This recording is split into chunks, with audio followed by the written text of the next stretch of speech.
Ce 16 mars 2017, il avait brisé le signe indien en battant le redoutable Issa Hayatou à la tête de la CAF depuis 3 décennies.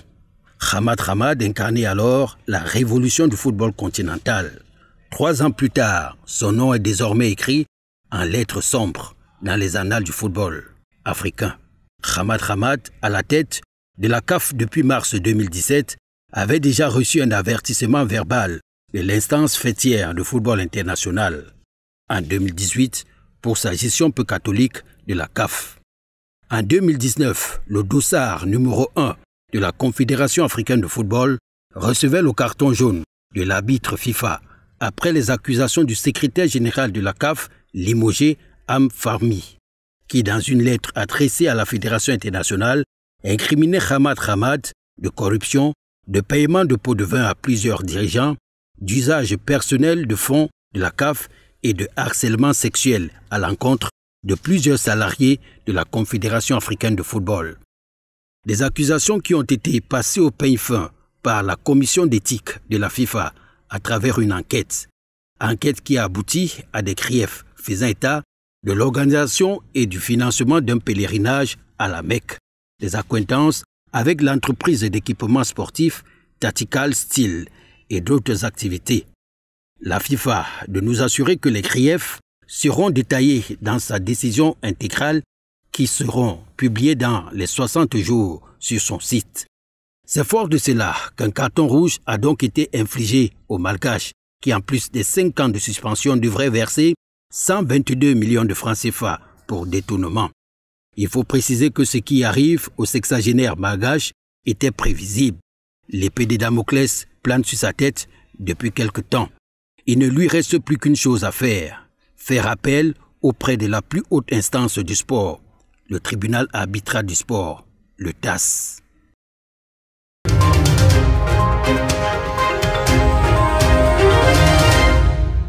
L'ordre jette la robe et déserte les salles d'audience. C'est en substance les premières résolutions de la session extraordinaire du collectif des avocats du Cameroun.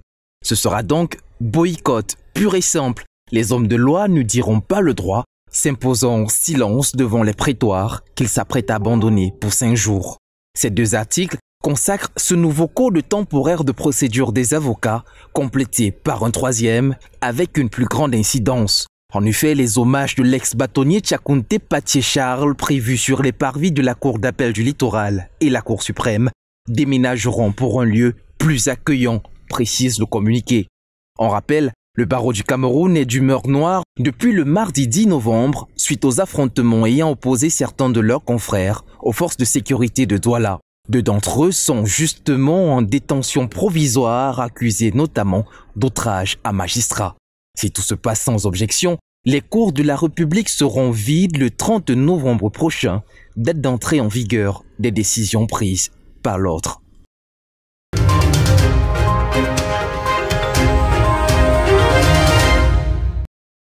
Sac à dos, sac à main et semblables, tous déclarés non grata dans les bars, restaurants et supermarchés de Douala jusqu'à nouvel ordre.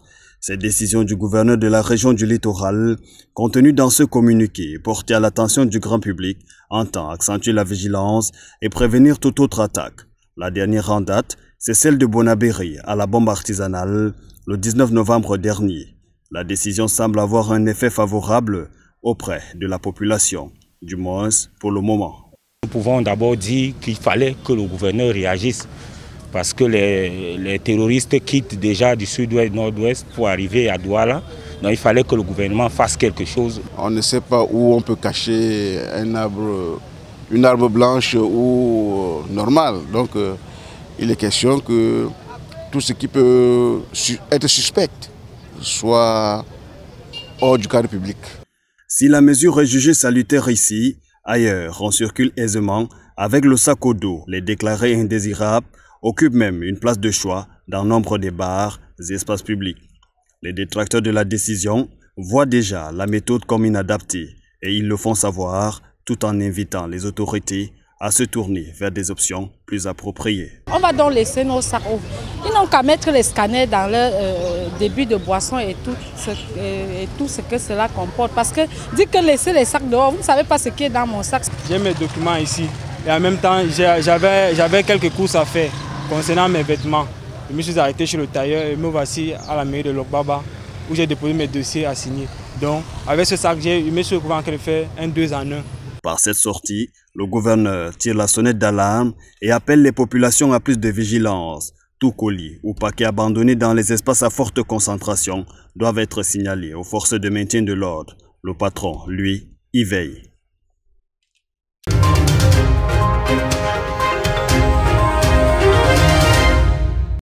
Relever le défi d'une organisation impeccable du championnat d'Afrique des Nations 2021 est le principal objectif du comité interministériel d'attribution des bandes de fréquences.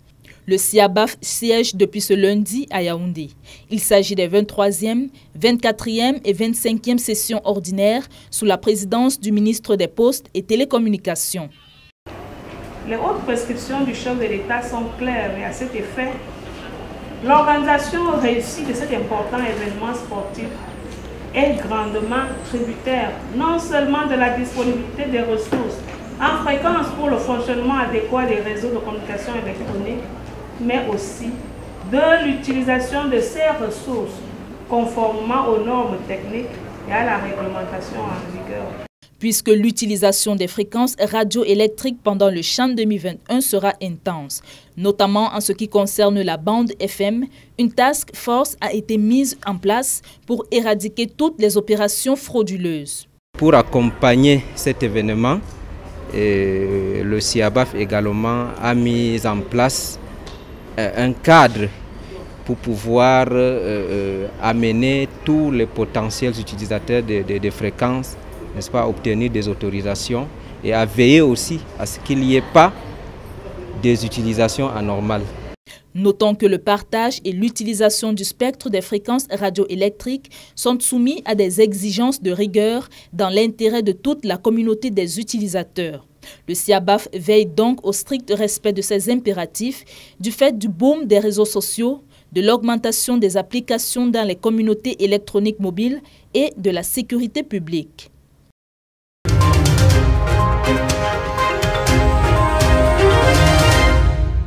Le 21 novembre dernier marquait le lancement de la campagne électorale en vue des régionales du 6 décembre prochain. L'occasion était toute saisie pour le Rassemblement démocratique du peuple camerounais qui a tenu ce jour même son premier meeting pour le compte du département du Vouri. Les portes de la maison du parti à Douala qui a abrité les assises sont bien entendu restées ouvertes aux figures de proue du RDPC du département conduit par l'honorable Albert Dokolis, président de la commission de campagne du Vouri. La profession de foi prononcée, les électeurs étaient encouragés à plus de mobilité. Le parti de la flamme ardente ne se présente d'ailleurs pas comme sur un terrain conquis. Contrairement à ce que l'on pourrait penser, le RDPC sera en campagne entièrement et totalement. Cela veut dire que nous n'allons pas nous dire qu'il s'agit d'un match joué, mais nous allons mener cette campagne comme cela se doit, aller vers le corps électoral pour le convaincre. Ils se disent néanmoins prêts pour l'échéance. Vous avez vu que tous les candidats de Douala 4e ont spontanément donné leur contribution telle que demandée, voire même plus. Donc pour nous, nous sommes déjà prêts, n'est-ce pas, à affronter ce défi, à le lever. Et ne cachent pas leur élan d'engagement. Je me suis engagé et je pense qu'avec l'aide de Dieu, nous allons apporter la satisfaction à nos compatriotes. En course, il convient de rappeler que 700 sièges de délégués régionaux sont convoités et 200 que doivent conquérir les représentants du commandement traditionnel.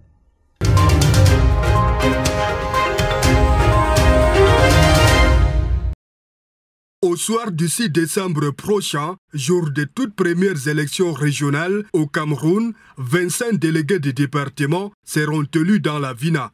Les compter dans ces rangs, c'est le défi que le RDPC entend relever.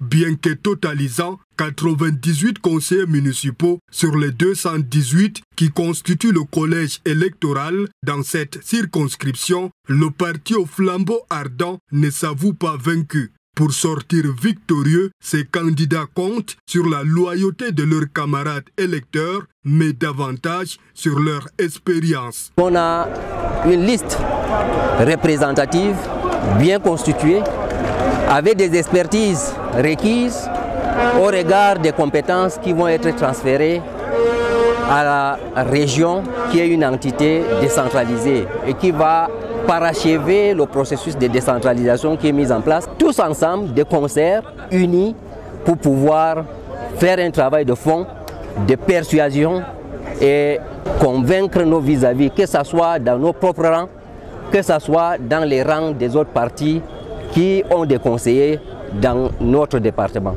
Le lancement de la campagne du RDPC dans cette partie de la région de l'Adamawa a permis au président de la commission départementale des campagnes, Baba Amadou, de rappeler à ses camarades les attentes et les orientations de la hiérarchie du parti. Aussi de formuler une recommandation à l'endroit des présidents et membres des commissions communales.